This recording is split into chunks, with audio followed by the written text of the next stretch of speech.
চলমান বিশ্বকাপে প্রথম জয়ের ধারায় ফিরল স্পেন, সেটিও সৌদি আরবকে 4-0 গোলে উড়িয়ে দেওয়ার মধ্য দিয়ে।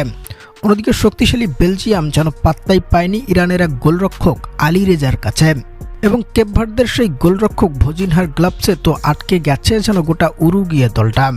দর্শক, সৌদি আরবের বিপক্ষে মাঠে নামা স্পেনের হয়ে ম্যাচের মাত্র 10তম মিনিটেই গোল করেছেন লামিন ইয়ামাল, আর গোল করেই তার সেলিব্রেশনটা হয়েছে মাটিতে সেজদা দিয়ে।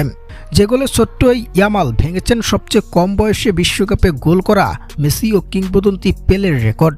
তবে এরপর ম্যাচের 21 ও 24তম মিনিটে মাইকেল ওরাজাবালের 2 গোল করার পর ম্যাচের 49তম মিনিটে গোল করেছেন হাসান মোহাম্মদ আল তাম্বাদে, এবং শেষ পর্যন্ত 4-0 গোলে জয় পেয়েছে স্পেন।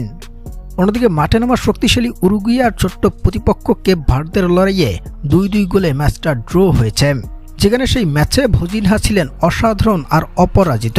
ইতিহাসে প্রথম বিশ্বকাপে জায়গা করে নেওয়া দলটা পরপর 2 পরাশক্তিকে রুখে দিয়ে পয়েন্ট ভাগাভাগি করে নিয়েছে। বর্তমানে 2 পয়েন্ট নিয়ে তালিকার 3য় স্থানে কেপ ভার্দের অবস্থান।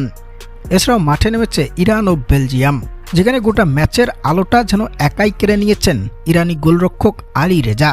যেন প্রতিপক্ষের কোনো শটকে গোলবার স্পর্শ করতে দেননি এই গোলকিপার, একেবারেই চীনের প্রাচীরের মতো করে আগলে রেখেছিলেন ইরানের গোলবারকে।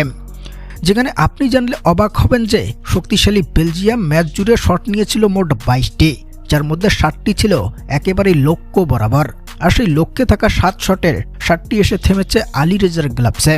বলা যায় ইরানের এই ম্যাচে ম্যান অব দ্য ম্যাচ ইরানি এই গোলরক্ষক।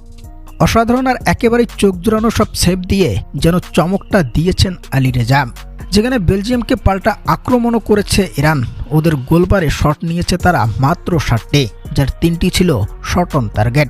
বল দখলে 68% ছিল বেলজিয়ামের কাছে, আর মাত্র 32% বল দখলে নিয়ে খেলেছে ইরান।